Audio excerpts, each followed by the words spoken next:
Hi everyone, it's Justine and the video of my TEDx talk in Greece is ready. I was invited to talk about fast fashion at the University of Macedonia in Thessaloniki.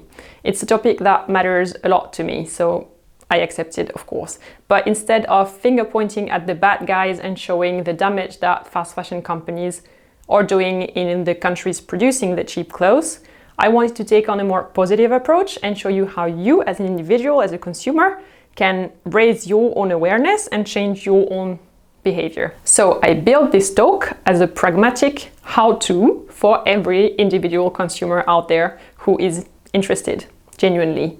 And the full title of the talk is From Fast Fashion to Fair Fashion, a toolbox to change the fashion industry. When you speak at TED or TEDx, the talk itself is really only the tip of the iceberg. The bulk of the work goes into the preparation beforehand. You get a coach, each speaker has a coach, and he or she helps you make sure that you write your text super early, that you have your slides ready super early, and that you start rehearsing really early. Because in a talk like that, you speak freely. You don't have notes. You need to know your lines absolutely by heart. You can't rely on the presenter mode of PowerPoint. It's a whole different ball game and it's a lot harder live. So I flew to Greece the day before the talk already for the big rehearsal. You have the spotlight in your face, the TED music when you walk onto the stage. Suddenly the pressure gets real. It shows the incredible contrasts. And then on the D-Day, about 250 people attended physically, live, plus the entire day was live stream on the internet. I know that many of you couldn't get into the live stream. It got fully saturated. Congratulations on making the live stream explode. So here is the talk.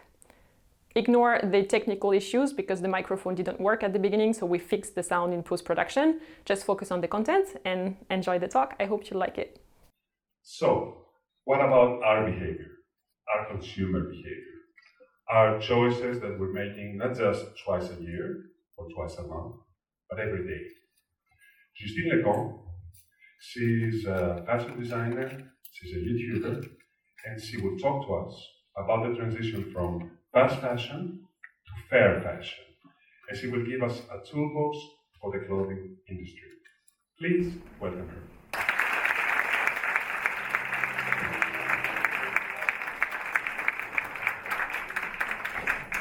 We hear a lot about the dark side of the fashion industry. It's very polluting. You don't really know where the clothes are made. Labor ethics and transparency are clearly not where they should be. My name is Justine Leconte and I work in fashion. I'm a designer, to be precise. And I don't think that this industry is doomed to stay the way it is right now. There is one part of the fashion industry I especially disagree with, and it's called fast fashion. Very short lead times, very little production costs in countries where workers' rights are not well established yet, very low prices in retail, and a new collection every 2 weeks. Every time you enter a store, there is something to shop, and what you bought 2 weeks ago is already out of fashion. As one of my viewers on YouTube said it, fast fashion is like fast food. Unhealthy because the quality is poor, and addictive because the prices are so appealing. Yet fast fashion is the fastest growing category within the fashion industry. Sometimes there are accidents, like the collapse of the Rana Plaza garment factory building in Bangladesh in 2013. We heard a lot about that one because 1,129 people died on that day, one day. The press, NGOs, activists, all finger pointing at the brands connected to that factory, demanded more security and rights for the garment workers, and held the brands accountable for what had happened.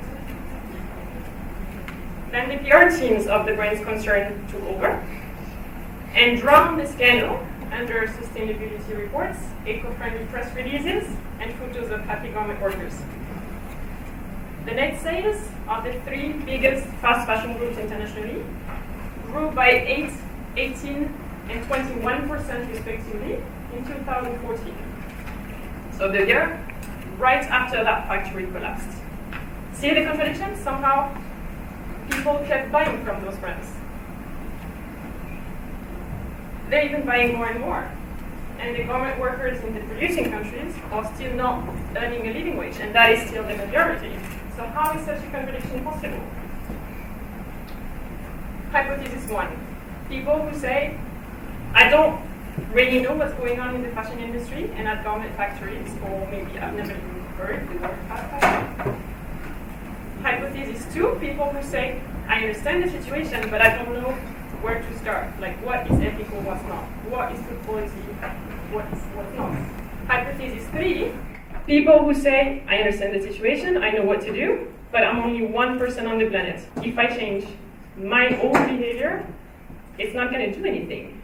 Hypothesis 4. People who say, I just don't want to spend more, or I can't afford to spend more. So we have 4 groups. Let's focus on the first 3 groups and leave the group 4 aside for now. If we can get those 3 groups to change their behaviors, it will already create such a sales gap for the fast fashion companies that they will be forced to change and to change their supply chains. So the first group, who doesn't know what is really going on backstage, is actually missing awareness. The second group, who doesn't know where and how to start, is missing education. The third group, who is simply feeling isolated and alone, is missing action. Now we're getting to the point of this talk, which is to give you some tools to help you understand the situation and also adapt your behaviors if you're interested. I don't like the finger-pointing approach or the guilt-inducing approach at all. If that worked, no one would be buying fast fashion anymore today already. So I prefer a more positive approach, and I'd like to show you resources and initiatives that I think are remarkable, and you're welcome to take notes if you wish to look at those things again later. So 3 things: how to build up awareness, where to educate yourself, and how to take action. First, how to build up awareness. There is a documentary movie called The True Cost, released in 2015. It's available online on streaming platforms. It shows the incredible contrast between the fancy, fashionable lifestyle in the Western countries on one side, and the working conditions and living conditions of the garment workers in the producing countries on the other side. If you're guessing that the contrast is strong, you are right. When we here decide to buy very cheap clothes, when we prioritize quantity over quality, the workers there get neither quantity nor quality. They barely get anything out of the supply chain that is so very profitable. Their wages are ridiculously low. Now you might argue that raising the salaries of the garment workers will make the clothes more expensive for you here, but in fact it's not true. Here is a breakdown of the cost of producing a €29 t-shirt in Asia. The garment worker gets 18 cents. That's the mini red line at the bottom. Then come the manufacturing cost, transport, agent fee, etc. The brand gets 3.61 euros. And who's getting the lion's share of 17 euros? The retailer selling that t-shirt here. In the case of fast fashion companies, the brand and the retailer is even the same person. So fast fashion companies that also own their stores get 20.61 euros out of the 29. Now what happens if we raise the salary of the garment worker from 18 to 45 cents? Ooh, a living salary, yeah? Okay. Some costs are benchmarked on it, so they will rise too, but not all the costs will rise. And even if we keep the brand margin and the retail margin proportionally constant, we only end up 1.57 euros higher in resale at the end of the day. So that's the new price you would pay for that t-shirt if the garment worker was earning enough to sustain himself, herself, from making clothes. That's the tip you live in a restaurant. That's the price of one regular coffee. Once in a year. Sounds really doable, right? Now let's be even crazier and suggest the following change. We split the 1.57 euros between you, the customer here, and the brand/retailer. I think the fast fashion industry would still be profitable. What do you think? So that's the situation right now in the industry. Once you're aware of that and you understand that a better fair wage is possible without you breaking the bank here, you will want to look deeper into what is ethical, which brands are okay, where to shop, what to pay attention to, etc. So where to educate yourself. YouTube is a great place to learn about quality. There are many YouTubers who also are fashion professionals who've done videos about how to recognize good versus bad quality in a garment, how to know if the fabric is good, what is good cut, what is proper fitting. I've done videos on some of those topics and I'm not the only one. There are tons of free resources readily available for you to increase your knowledge and know what to look for when you go shopping. Another way of learning what is good quality and what isn't is trial and error. I encourage you to research the term capsule wardrobe. Building a capsule wardrobe means that you restrain your closet to 30 to 40 pieces for one season, that's it. You're going to own less clothes, so you're going to wear each piece a lot more often. You will need each piece to be of very good quality. You will also want each piece to work with the rest of your wardrobe. And to find the right pieces, you will be forced, kind of, to look into new brands, new materials, new cuts. You will also find out that fast fashion garments just don't last until the end of the season in a capsule wardrobe rhythm. And their fancy designs, very fashionable, don't even always work with what you already have. That's the syndrome of, I have a full closet and nothing to wear. Which, you know, I know. In a nutshell, doing a capsule wardrobe will make you a more qualified, educated, conscious, and picky customer. And that is great because then your standard is going to rise. Another way to get into more quality and sustainability in fashion is to look for certifications. The Eco-Label Index is a list of certifications and logos that can help you shop smarter. Ecolabelindex.com. Fair trade is a famous one. When a product carries that label, it has been produced under good environmental conditions and the workers were paid a fair wage, no matter in which country. Fair trade products are usually more expensive, but the quality is very high. Fair trade products also give export options to smaller companies, because otherwise those small companies everywhere in the world wouldn't be able to keep up with the prices of bigger multinational non-ethical companies. So that's an option for them too.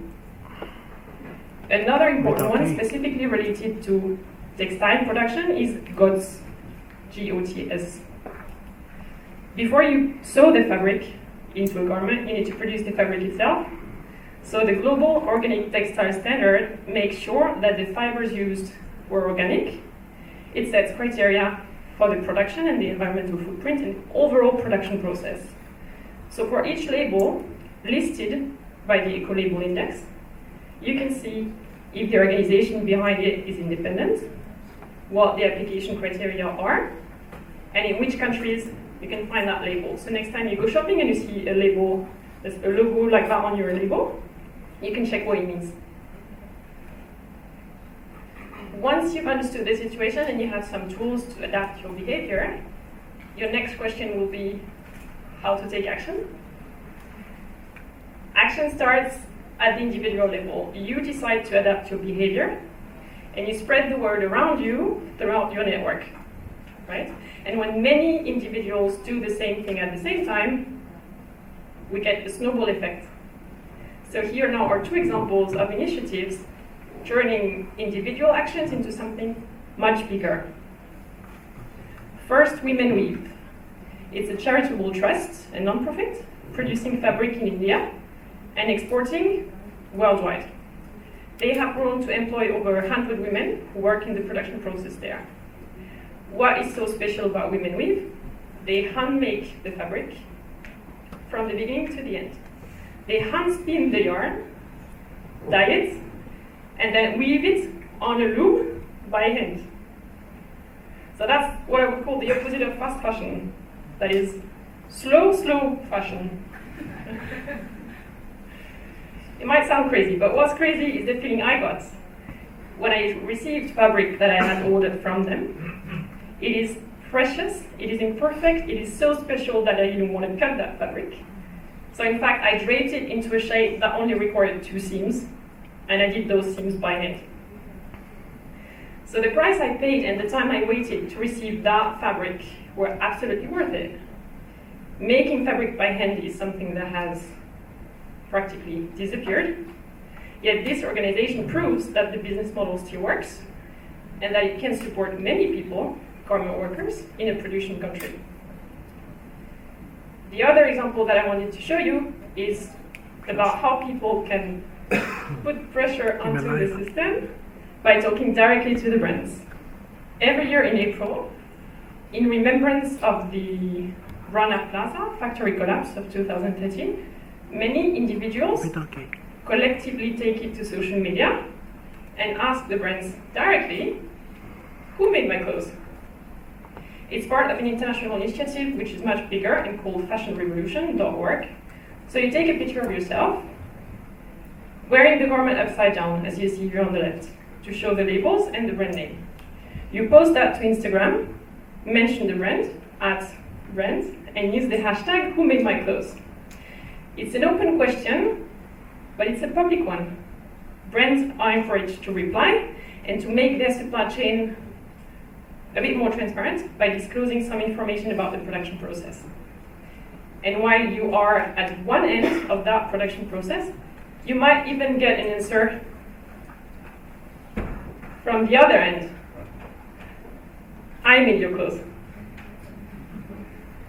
Once you've seen a face, it makes wearing a garment a lot more personal, doesn't it?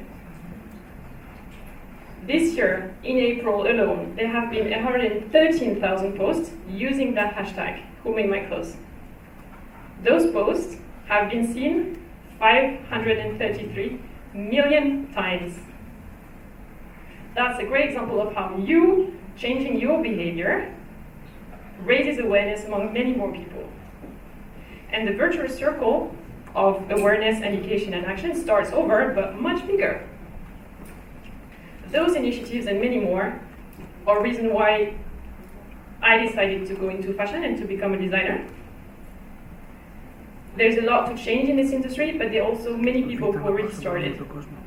They all contribute to more education, more awareness, more action, and taken together, all those initiatives build a truly positive, conscious network. Thank you.